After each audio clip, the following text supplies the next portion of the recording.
Entre deux classiques belges, les mécaniciens du Team Direct Energy s'empressent de monter des nouveaux vélos, des Cento 10 NDR. Alors là, je suis en train de travailler sur le vélo de Paris-Roubaix qu'on va utiliser à Paris-Roubaix. C'est un modèle spécial, le Cento 10 NDR.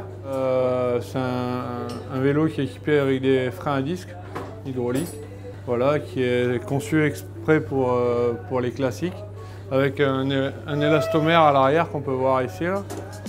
Un élastomère, c'est cette pièce de caoutchouc qui change tout. C'est cette pièce-là qu'on peut modifier au bon vouloir des coureurs, voilà, selon leurs sensations. Le vélo, selon l'élastomère, est plus ou moins rigide ou plus ou moins mou. En fait, ça absorbe les chocs. Pour les pavés, c'est idéal, quoi. Un vélo qu'Adrien Petit a déjà testé en conditions réelles et visiblement, il est conquis.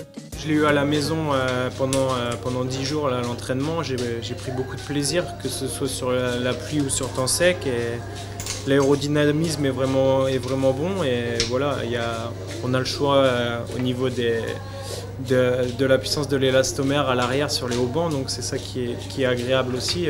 Pour les pavés, on pourra choisir un peu ce qu'on souhaite avoir comme ressenti, si on veut que ce soit un peu mou, que ça reste quand même relativement dur.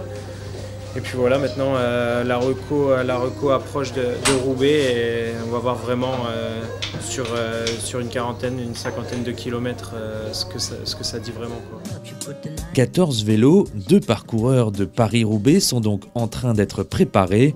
Mais Olivier, lui, travaille sur un modèle un peu spécial, celui de Sylvain Chavanel. C'est la marque Villiers qui m'a demandé si ça me plaisait d'avoir un vélo jaune. Pour moi, ça me plaît parce que ça va avec l'équipement. Donc voilà, en plus, il me fait ça aux petits oignons, Olive. Il veut du rouge, il veut du jaune. Quand on veut du jaune, il veut du rouge. L'an passé, il avait un rouge parce qu'on était en jaune et là, il a l'inverse. Putain, c'est pas ce qu'il veut. Alors là, Adri, il argumente pas mal parce que il est jaloux, encore une fois. Encore une fois, la jalousie. Ça rend méchant, ça rend méchant. Un clin d'œil pour Sylvain qui disputera son 10e Paris-Roubaix. Mais pour lui, le vélo ne fait pas tout.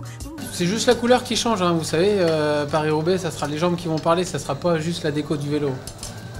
Réponse le 8 avril prochain pour la 116e édition de l'Enfer du Nord. 257 km entre Compiègne et Roubaix, dont 54 km se feront sur des pavés.